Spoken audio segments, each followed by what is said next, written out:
உள்ள ஆசிரம் பள்ளியில் காமராஜரின் பிறந்தநாள் விழா உற்சாகமாக கொண்டாடப்பட்டது. காமராஜரின் 122வது பிறந்த நாளை ஒட்டி ஆசிரம் பள்ளியில் பயிலும் 122 குழந்தைகள் அவரை போன்றே வேஷ்டி சட்டை அணிந்து வந்தனர். பின்னர் காமராஜரின் முகம் மிளரும்படி ஒருவர் பின் ஒருவராக குழந்தைகள் அணிவகுத்து நின்றது பார்ப்போரை ரசிக்க வைத்தது.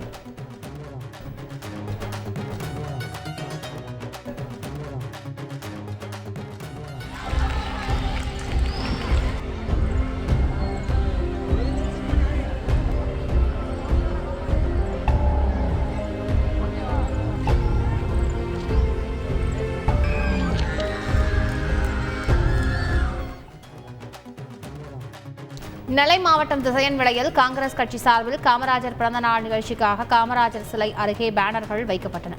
திசையன்விளை காவல் உதவி ஆய்வாளர் நேற்று இரவு இவற்றை கிழித்து அப்புறப்படுத்தியதாக கூறப்படுகிறது. பேனரை கிழித்த காவல்துறையினர் மீது உரிய நடவடிக்கை எடுக்க கோரி காங்கிரசார் இன்று ஆர்ப்பாட்டத்தில் ஈடுபட்டனர். காவல்துறை ஆய்வாளருடன் பேச்சுவார்த்தை நடத்திய பின் காவல்துறையின் அனுமதியோடு புதிய பேனர் வைத்த காங்கிரசார் பின்னர் காமராஜர் சிலைக்கு மாலை அணிவித்து மரியாதை செலுத்தினர்.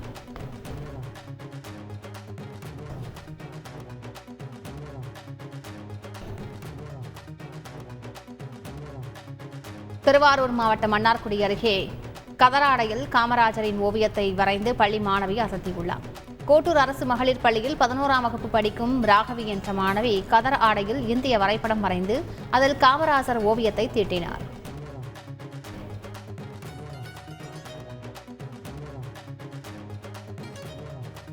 பெருந்தலைவர் காமராஜரின் 122வது பிறந்தநாள் அரசு விழாவாக இன்று கொண்டாடப்பட்டு வருகின்றது. இந்நிலையில் புதுச்சேரி கடற்கரையில் 16 அடி உயரம் 24 அடி அகலத்தில் காமராஜரின் உருவத்தை காவல்துறை IRBN பிரிவில் பணிபுரியும் உதவி ஆய்வாளர் வினோத் என்பவர் வரைந்து அசத்தியுள்ளார். இதனை அந்த வழியில் பார்த்து செல்லும் பலரும் வெகுவாக பாராட்டியிருக்கின்றனர். தமிழக முன்னாள் முதலமைச்சர் காமராஜரின் 122வது பிறந்த நாள் விழா இன்று கொண்டாடப்பட்டு வருகின்றது.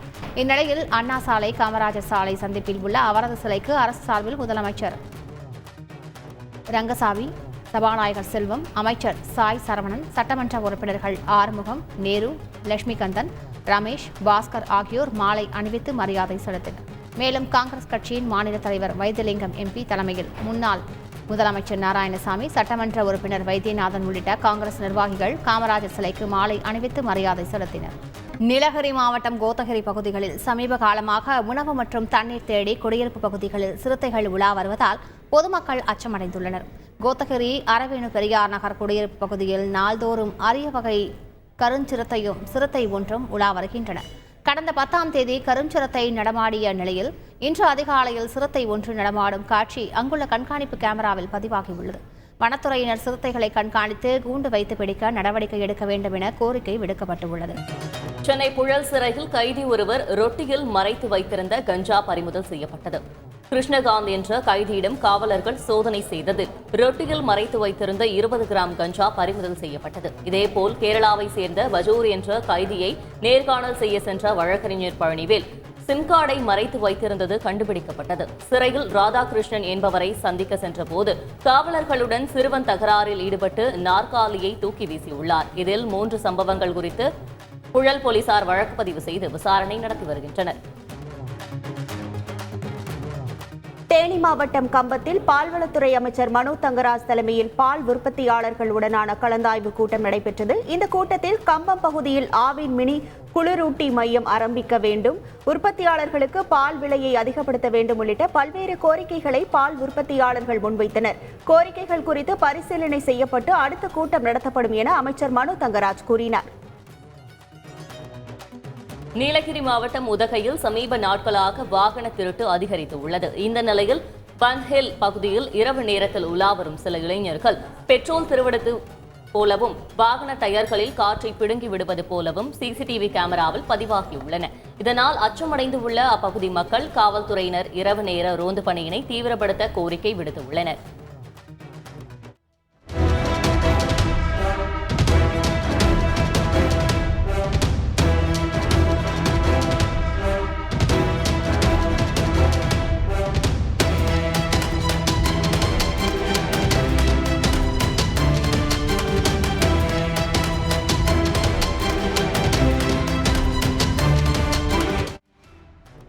தூத்துக்குடியில் உள்ள அரசு உதவி பெறும் பள்ளியில் முதலமைச்சரின் காலை உணவு விரிவாக்க திட்டத்தை திமுக நாடாளுமன்ற உறுப்பினர் கனிமொழி தொடங்கி வைத்தார். தூத்துக்குடியில் உள்ள அரசு உதவி பெறும் பள்ளியான விவிடி நினைவு ஆரம்ப பள்ளியில் காலை உணவு திட்டத்தை கனிமொழி எம்பி தொடங்கி வைத்து மாணவர்களுடன் அமர்ந்து உணவை உண்டு மகிழ்ந்தார். இந்த நிகழ்ச்சியில் அமைச்சர் கீதா ஜீவன் உள்ளிட்டோர் பங்கேற்றனர். தருமபுரி மாவட்டம் பாப்பிரெட்டிப்பட்டி அடுத்த பொம்மிடி அருகே உள்ள வி பள்ளிப்பட்டி தூய மரியாள் தொடக்க பள்ளியில் காலை உணவு திட்டம் தொடங்கி வைக்கப்பட்டது. மாவட்ட ஆட்சியர் சாந்தி, தருமபுரி நாடாளுமன்ற உறுப்பினர் மணி உள்ளிட்டோர் பள்ளி குழந்தைகளுடன் தரையில் அமர்ந்து உணவு அருந்தினர். தருமபுரி மாவட்டத்தில் அரசு உதவி பெறும் 8 பள்ளிகளில் 901 குழந்தைகள் இந்த திட்டத்தின் மூலம் பயனடைகின்றனர் என்பது குறிப்பிடத்தக்கது. காஞ்சிபுரத்தில் உள்ள அரசு உதவி பெறும் பள்ளியில் பாட வேளையின் போது மாணவர்கள் சிலர் சுவர் ஏறி குதித்து வெளியே சென்ற காட்சிகள் வெளியாகியுள்ளன. காஞ்சிபுரம் மூங்கில் மண்டபம் பகுதியில் செயல்படும் அரசு உதவி பெறும் பள்ளியில் பள்ளி வகுப்புகள் நடைபெற்றன. அப்போது வகுப்பை புறக்கணித்து பழைய கட்டிடம் என்ற ஆபத்தை உணராமல் மாணவர்கள் சிலர் சுவர் ஏறி குதித்து வெளியே சென்றனர். பள்ளி நிர்வாகம் மற்றும் ஆசிரியர்கள் இதனை கண்டுகொள்ளவில்லை என புகார் எழுந்துள்ளது.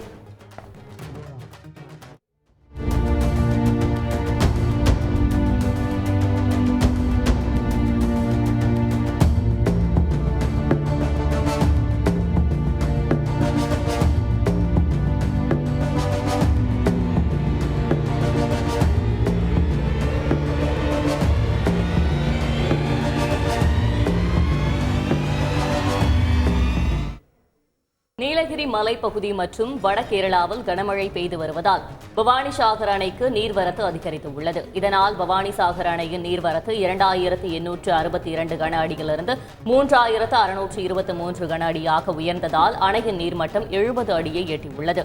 அணையிலிருந்து பாசனம் மற்றும் குடிநீர் தேவைக்காக 1155 கன அடி நீர் வெளியேற்றப்படுகிறது. நீலகிரி மாவட்டம் கூடலூர் சுற்றுவட்டார பகுதிகளில் இடைவிடாது கனமழை பெய்தது. பந்தலூர், தேவாலா, நடுவட்டம், சேரம்பாடி, தேவர்சோலை, முதுமலை, நெலாக்கோட்டை உள்ளிட்ட பகுதிகளில் கனமழை பெய்தது. மழையுடன் சேர்த்தும் காற்று வீசியதால் விவசாயிகள் அச்சமடைந்துள்ளனர்.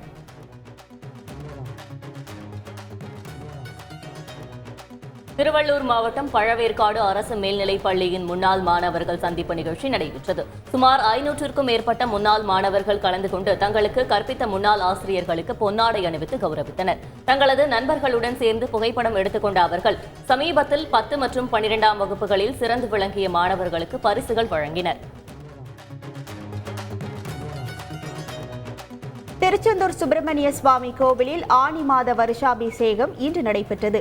வருஷாபிஷேக விழாவை முன்னிட்டு அதிகாலை 4 மணிக்கு கோவில் நடை திறக்கப்பட்டது. 4:30 மணிக்கு விஸ்வரூப தரிசனமும் 5 மணிக்கு உதய மார்த்தாண்ட அபிஷேகம் நடைபெற்றன. தொடர்ந்து சிறப்பு அபிஷேகம் நடைபெற்றது. கும்ப கலசங்களுக்கு சிறப்பு பூஜைகள் செய்யப்பட்டு கோவிலில் மேலதாளத்திற்கு கொண்டு வரப்பட்டது. மூலவர் விமான கலசத்திற்கு போர்த்திகளாலும், சண்முகர் விமான கலசத்திற்கு சிவாச்சாரியார்களாலும் புனித நீர் ஊற்றப்பட்ட பின் பக்தர்களுக்கு தெளிக்கப்பட்டது. பின்னர் விமான கலசங்களுக்கு அபிஷேகமும் தீபாராதனையும் நடைபெற்றன. நாமக்கல் மாவட்டம் ராசிபுரத்தில் மின்கம்பம் தீப்பிடித்து எரிந்ததால் பரபரப்பு ஏற்பட்டது. ராசிபுரம் அடுத்த கோனேரிப்பட்டி விநாயகர் கோவில் தெருவில் இருந்த மின்கம்பத்தில் பீஸ் கேரியர் பெட்டி திடீரென தீப்பிடித்தது. தொடர்ந்து அந்த பெட்டி பலத்த சத்தத்துடன் வெடித்து தீப்பிடித்து எரிந்ததால் மக்கள் அச்சமடைந்தனர். உடனடியாக மின்சாரத்தை துண்டித்ததால் பெரும் விபத்து தவிர்க்கப்பட்டது. நெல்லை டவுனில் குடிசை வீடுகள் தீப்பிடித்து எரிந்ததால் பரபரப்பு ஏற்பட்டது. நெல்லை டவுன் சாமியா தைக்கா தெருவில் உள்ள பள்ளிவாசல் மற்றும் குடிசை வீடுகளில் திடீரென தீ விபத்து ஏற்பட்டது. தகவல் அறிந்து வந்த தீயணைப்பு படையினர் தண்ணீரை பீச்சி அடித்து தீயை கட்டுக்குள் கொண்டு வந்தனர். திருவள்ளூர் மாவட்டம் திருத்தணி நகராட்சி அருகே சாலையில் ஊர்ந்து சென்ற மலைப்பாம்பை கண்டு மக்கள் தலை தெறிக்க ஓடினர். தகவல் அறிந்து விரைந்த தீயணைப்பு வீரர்கள் சுமார் 40 நிமிடங்கள் போராடி மலைப்பாம்பை பிடித்தனர். 7 அடி நீளமுள்ள மலைப்பாம்பை சாக்குப்பையில் கட்டி அடர்ந்த காட்டுப்பகுதிக்குள் விட்டனர். கோவையில் கஞ்சா விற்பனை செய்யப்படுவதாக தகவல் வெளியான நிலையில் போலீசார் தீவிர கண்காணிப்பில் ஈடுபட்டனர். மதுரையைச் சேர்ந்த 2 இளைஞர்களை கைது செய்த போலீசார் அவர்களிடம் இருந்து 1 கிலோ 100 கிராம் கஞ்சாவை பறிமுதல் செய்தனர். விருதுநகர் மாவட்டம் ராஜபாளையம் பகுதியில் காட்டு யானைகள் தென்னங்கன்றுகளை சேதப்படுத்தியதால் விவசாயிகள் வேதனை அடைந்துள்ளனர். மேற்கு தொடர்ச்சி மலை அடிவார பகுதியான அணைத்தலை, கல்லாத்துக்காடு பகுதியில் கடந்த 10 தினங்களாக காட்டு யானைகள் கூட்டம் தென்னை, மா, பலா போன்ற மரங்களை சேதப்படுத்தி வருகிறது. இவற்றை கட்டுப்படுத்த வனத்துறையினர் நடவடிக்கை எடுக்க வேண்டும் என விவசாயிகள் வேதனையுடன் கோரிக்கை விடுத்துள்ளனர். கோவை ரயில் நிலையம் அருகே புகையிலை பொருட்களை விற்பனை செய்த பெட்டிக்கடைக்காரர் கைது செய்யப்பட்டுள்ளார். கோவை ரயில் நிலையம் அருகே பெட்டிக்கடை நடத்தி வரும் அப்பாஸ் என்பவர் தடை செய்யப்பட்ட புகையிலை பொருட்களை காகித கவரில் மறைத்து வைத்து விற்பனை செய்து வந்துள்ளார். தகவல் அறிந்து சென்ற போலீசார் அங்கிருந்த 3 கிலோ புகையிலை பொருட்களை பறிமுதல் செய்ததுடன் அப்பாஸையும் கைது செய்தனர். ராமநாதபுரம் அருகே நள்ளிரவில் ஏற்பட்ட காட்டுத் தீயில் நூற்றுக்கணக்கான பனை மரங்கள் மற்றும் சவுக்கு மரங்கள் எரிந்து நாசமாக்கின. உச்சிப்புலி அடுத்த அரியமான் கடற்கரை பகுதியில் உள்ள பனங்காட்டில் திடீரென காட்டுத்தீ ஏற்பட்டது. தீயணைப்பு படையினர் வருவதற்குள் நூற்றுக்கணக்கான பனை மற்றும் சவுக்கு மரங்கள் எரிந்து நாசமாகின. திருவண்ணாமலை மாவட்டம் ஆரணி அருகே கனமழையால் சேதமான நெல் பயிர்களுக்கு இழப்பீடு நிவாரணம் வழங்க வேண்டும் என விவசாயிகள் கோரிக்கை விடுத்துள்ளனர். ஆரணி சுற்றுவட்டார பகுதிகளில் நேற்று முன்தினம் இரவு காற்றுடன் கூடிய மிக கனமழை பெய்தது. இதில் அறுவடைக்கு தயாராக இருந்த 500 ஏக்கர் நெற்பயிர்கள் சாய்ந்ததால் உரிய இழப்பீடு வழங்க வேண்டும் என விவசாயிகள் கோரிக்கை விடுத்துள்ளனர்.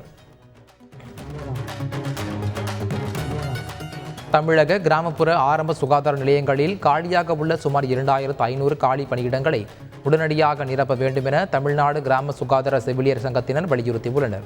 தமிழ்நாடு கிராம சுகாதார செவிலியர் சங்கத்தின் மாநில பொதுக்குழு கூட்டம் கோவையில் நடைபெற்றது. இந்த கூட்டத்தில் 8 அம்ச கோரிக்கைகள் அடங்கிய தீர்மானங்கள் நிறைவேற்றப்பட்டன.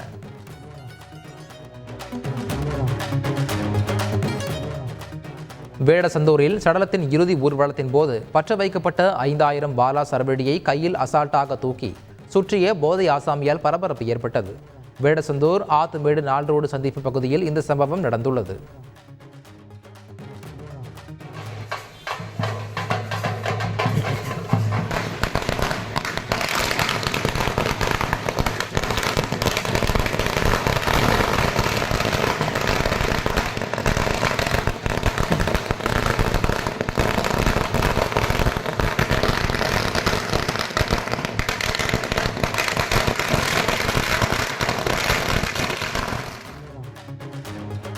செங்கல்பட்டு மாவட்டம் திருப்போரூர் அடுத்துள்ள கனக்கப்பட்டு திரௌபதி அம்மன் கோயிலில் துரியோதனன் படுகொலை நிகழ்ச்சி கோலாகலமாக நடைபெற்றது. மண்ணால் அமைக்கப்பட்ட சகுனி, துரியோதனன், துச்சாதனன் உருவ சிலைகளை போர்க்களத்தில் பீமன் வதம் செய்வது காட்சிப்படுத்தப்பட்டது. இதனை காண வீடுகள் மேல் ஏராளமானோர் ஏறியதால் கடும் நெரிசல் ஏற்பட்டது. அதே நேரத்தில் அசம்பாவிதம் நடக்காமல் இருக்க பலத்த பாதுகாப்பு போடப்பட்டிருந்தது.